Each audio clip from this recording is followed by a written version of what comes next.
Hola a todos, bienvenidos a este primer video de larga duración para la plataforma de YouTube, primariamente. Hasta ahora los videos que he estado subiendo han sido videos un poco más cortos, más breves, y han sido subidos a la plataforma tanto de TikTok como de Instagram, en ese formato rápido, característico de estas plataformas. Pero desde hace ya ganas tengo intenciones, desde hace ya tiempo tengo intenciones de estar subiendo videos un poco más específicos, más largos, pues explicando un poquito más a detalle algunos temas que son, bueno, al menos para mí siento que son más difíciles de resumir. Y pues empiezo presentándome. Mi nombre es, para quienes no me ubican todavía, mi nombre es Javier Villalpando. Les comparto mis otras redes sociales. Estoy en Instagram y TikTok como @javier.i.salud, Javier y Salud. Y aquí en YouTube, igual, nomás que al final un 1, Javier y Salud 1. Muy bien.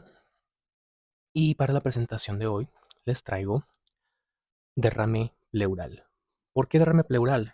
Porque es un tema muy interesante y se le puede sacar mucho contenido a este tema. Me voy a enfocar solamente en una parte, no voy a extenderme en todos los temas en los cuales esto puede derivar, porque si no sería un video mucho más largo. Y, ok, primero centrándome en estas dos cuestiones que vamos a tratar de contestarlas, ¿no? Derrame pleural, ¿cómo es que sucede? Pero principalmente, ¿cómo es que llega líquido al pulmón? Porque muchos hemos escuchado esto de, no, es que se le llenó de líquido el pulmón, tengo líquido en el pulmón, tal persona tiene líquido en el pulmón. Pero ¿cómo es que llega este líquido al pulmón? ¿Cómo es que algunos problemas con otros sistemas, con otros órganos, pueden derivar en líquidos en el pulmón? Y eso es lo que vamos a contestar el día de hoy con la información que les traigo. Ok, puntos a tratar. Primero que nada, vamos a decir las definiciones y las funciones de algunos conceptos, de algunos tejidos, de algunos órganos. Vamos a explicar un poco los tipos de derrame que existen, porque existen muchos tipos de derrame y muchas causas. Y qué los puede causar, porque a su vez puede, o sea, no es como que, eh, y ahí tengo un derrame de pulmón por eso, ¿no? Sino puede haber muchas maneras de haber llegado a esto. Y los síntomas que tiene cada, como los síntomas que presenta esta condición, vamos a explicar por qué es peligroso, vamos a explicar qué son las fuerzas de Starling, muy importante, y al final, pues la fisiopatología. ¿Ok? Primero quiero también aclarar que no vamos a hablar de diagnósticos, porque esto ya es un tema, sería un tema muy específico y no es un tema el cual pues, me corresponde hablar a mí, y tampoco un tratamiento, no vamos a dar tratamiento, solamente vamos a explicar cómo funciona y cómo reconocerlo. ¿Ok? Primero, las pleuras. Vamos a empezar por qué son las pleuras, ¿no? Porque derrame pleural, ajá, pero pues ¿qué son las pleuras? Pues es este tejido que probablemente para quienes no están todavía muy familiarizados con el área médica, con el área de la anatomía, probablemente no conozcan. Las pleuras forman la envoltura serosa de los pulmones destinada a facilitar sus movimientos. Como todas serosas, están compuestas de dos hojas, la visceral y la parietal, que limitan un espacio virtual que puede distenderse por gases o por líquidos. Es decir, en palabras más sencillas, es este tejido, es esta capita que envuelve los pulmones, la estructura hueca de los pulmones por fuera, que digamos queda entre el pulmón y el resto del cuerpo. ¿Para qué sirven estas capitas? Pues sirve como una manera de lubricante para que al momento de respirar nosotros, que los pulmones se inflan y se desinflan, se comprimen y se extienden, puedan, pueda tener ese tipo de elasticidad sin ningún roce, sin ninguna fricción y que pueda respirarse adecuadamente. Para eso es que sirven las pleuras y por eso es que son tan importantes. Pero pues se pueden dañar, como todo órgano que tenemos, se puede dañar. Ahora vamos a explicar qué es un derrame pleural. Es la acumulación anormal de líquido en el espacio pleural, que es el espacio que existe entre la pleura visceral y la pleura parietal. Esta acumulación interfiere con la expansión normal del pulmón, que es lo que acabo de explicar, y puede provocar dificultad para respirar. Es decir, si se dañan estos tejidos, pues vamos a tener un problema respiratorio, vamos a tener complicaciones para respirar. El derrame pleural no es una enfermedad por sí misma. Eso es lo que estaba queriendo decir al principio del video. No es una enfermedad, sino una manifestación secundaria a distintos procesos. Es decir, no es tal cual el origen de un problema, de una enfermedad, sino es el resultado, uno de los resultados, a causa de otros problemas. Es decir, el derrame no se cura, sino se cura otro tema y una vez otro órgano se cura otra patología, y el curar o controlar esta patología es que ya no tendríamos problemas con el derrame pleural. ¿Ok? Y pues porque es peligroso, como ya lo mencioné y como puede ser muy intuitivo, pues es peligroso porque puede darnos problemas respiratorios, porque el líquido comprime el pulmón, es decir, queda en este espacio entre el pulmón y el resto de la cavidad torácica y hace que obtengamos un menor volumen de oxígeno. Es decir, que no estemos llegando a los niveles suficientes de oxígeno que nuestro cuerpo necesita, que nuestras células necesitan. Impide que se expanda bien y dificulta la respiración, lo que puede causar una falta de oxígeno. Entonces, no obstante, no es suficiente con el problema que ya puede dar el derrame de pleural, sino que aparte vamos a tener un problema de falta de oxígeno. ¿Ok? Por eso es muy importante. Además, puede indicar una enfermedad grave, lo que mencioné, que puede ser infecciosa, una insuficiencia cardíaca o incluso el cáncer. Y si el líquido se infecta, puede poner en riesgo la vida, evidentemente. Vamos a dividir los derrames pleurales en dos principales grupos, el transudado y el exudado. Los transudados y exudados. No voy a hablar de todos en absoluto, como les dije, voy a hablar de uno muy específico, pero les voy a mencionar algunos ejemplos de los exudados. De exudados no vamos a hablar, al menos no en este video, que puede ser por una complicación infecciosa, puede ser por inflamación de la pleura o puede ser tumoral, es decir, cáncer. Pero vamos a centrarnos en los transudados el día de hoy, que un ejemplo puede ser la atelectasia por tuberculosis, que es una patología, que podemos ver un ejemplo de una radiografía donde un pulmón se ve, como coloquialmente conocemos, colapsado, se ve pequeño en comparación del otro, se ve más chico, y esto se debe a que hay líquido pleural donde no debería, es decir, hay un aumento de este, lo cual hace que un pulmón reciba menos oxígeno.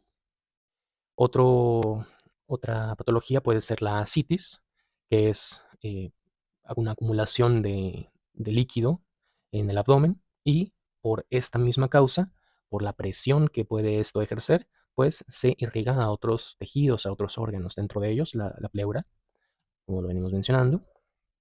Otro ejemplo puede ser el urinotórax, que esto ya es un problema de riñones, con los riñones. Otro problema muy interesante, por cierto, y que no me voy a enfocar en este precisamente, pero es uno que también me llama mucho la atención, personalmente, porque tiene que ver con nutrición, y es la desnutrición. Es decir, la desnutrición puede causar un derrame pleural, muy interesante, ¿no? Pocos lo podríamos a lo mejor imaginar, pero al final voy a explicar por qué es muy evidente que puede ser a causa de la desnutrición. Y principalmente se debe a la falta de proteínas y principalmente se debe a la falta de la proteína de la albúmina. Y uno de los más comunes, y al menos uno de los que más vemos en el ámbito prehospitalario, es la falla cardíaca, que es en la que vamos a hablar este video, la falla cardíaca. Entonces, toda esta presentación y este video está inspirado en la pregunta de ¿por qué un problema cardíaco, por qué una falla cardíaca, por qué un problema en el corazón puede terminar en tener una acumulación de líquidos en la pleura? ¿Cómo es que están relacionados? ¿Cómo es que esto se sucede? Una muy buena pregunta. Ok, vamos a explicar primero. Es importante tener en cuenta y conocer las fuerzas de Starling. ¿Qué son las fuerzas de Starling? Ok, las fuerzas de Starling son los mecanismos que explican cómo se mueve el líquido entre los capilares sanguíneos y los tejidos en el cuerpo. Dicho de forma sencilla, ayudan a entender por qué el líquido sale de la sangre hacia los tejidos y por qué vuelve a entrar. Ok, me regreso a la diapositiva anterior y esta puede ser una arteria, puede ser una vena, puede ser un capilar. Y las fuerzas de Starling son cuatro, principalmente estas dos, que es la presión hidrostática, que es la que va de adentro de la luz capilar hacia afuera, y otra fuerza que es la presión oncótica, que esta está regulada por proteínas, principalmente por la proteína albúmina.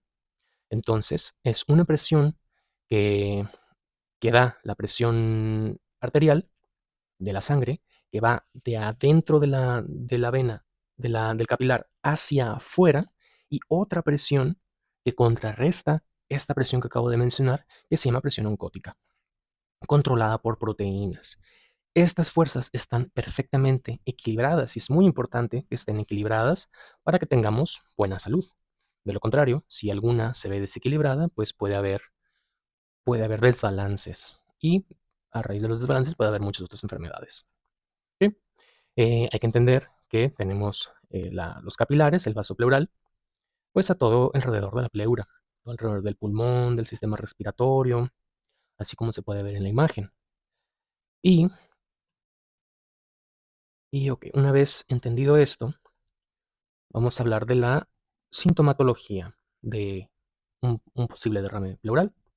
El, el primer, lo más evidente, el colapso de pulmón, lo que he enseñado en la diapositiva anterior, que se ve una radiografía donde hay un pulmón más chico que otro.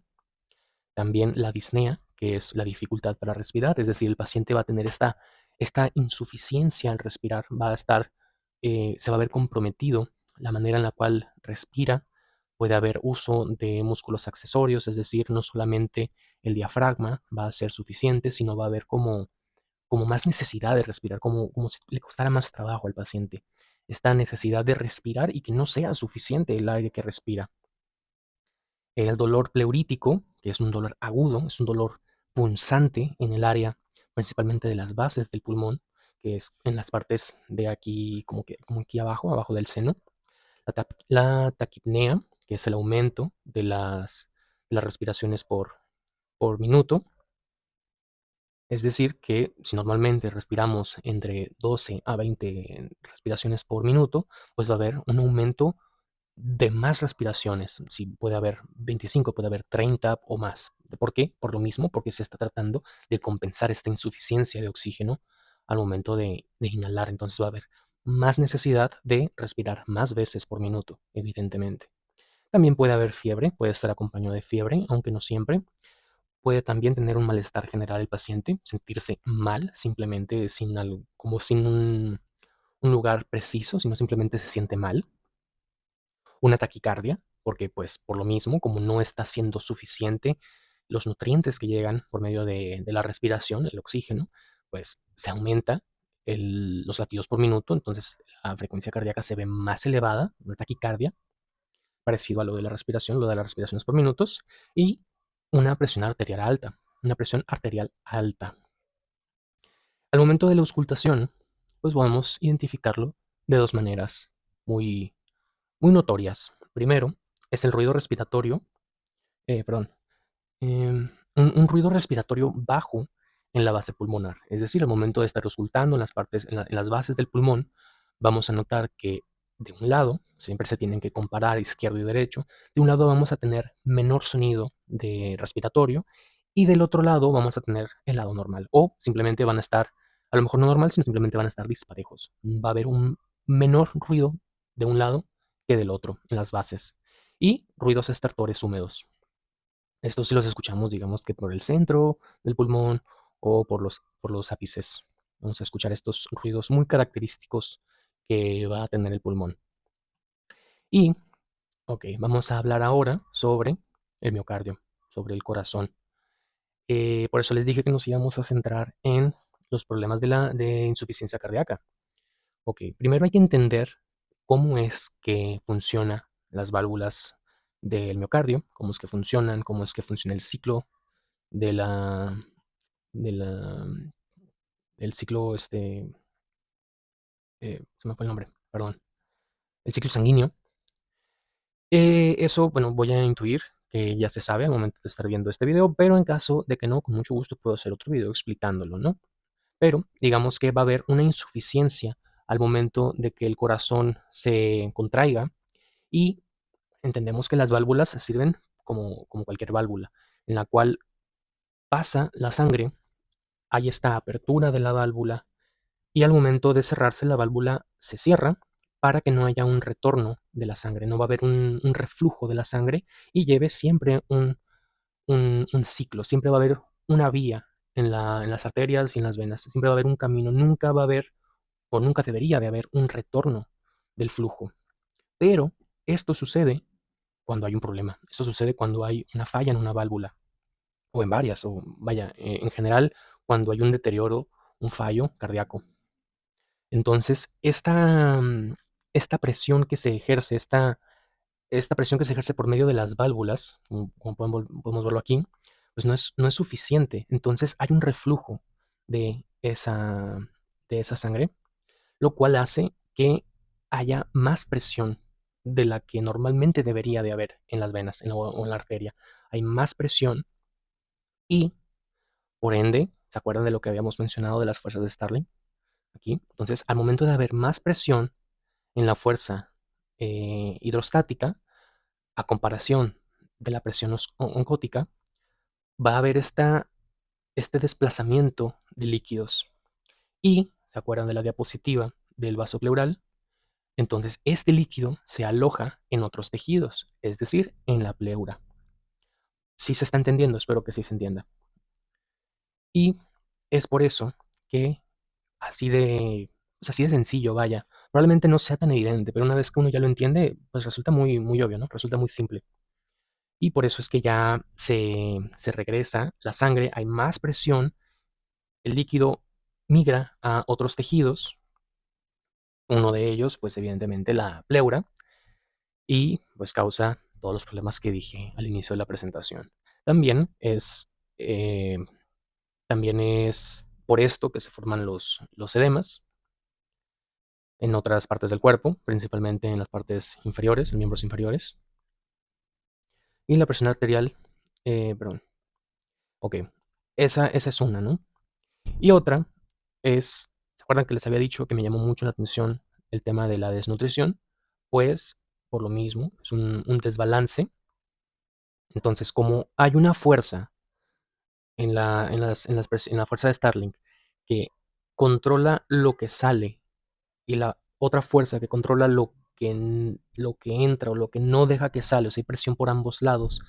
Ya expliqué por qué hay un aumento de la presión hidrostática que migra hacia la pleura, pero al momento de una desnutrición, que no es el tema de ahorita, pero solamente como para rozarlo, hablar un poquito, pues a la falta de esta fuerza que está conformada por proteínas, a la falta de esta, pues se ve desbalanceado. Entonces hay más fuerza desde adentro hacia afuera y también puede haber este tipo de condiciones derivados a esto.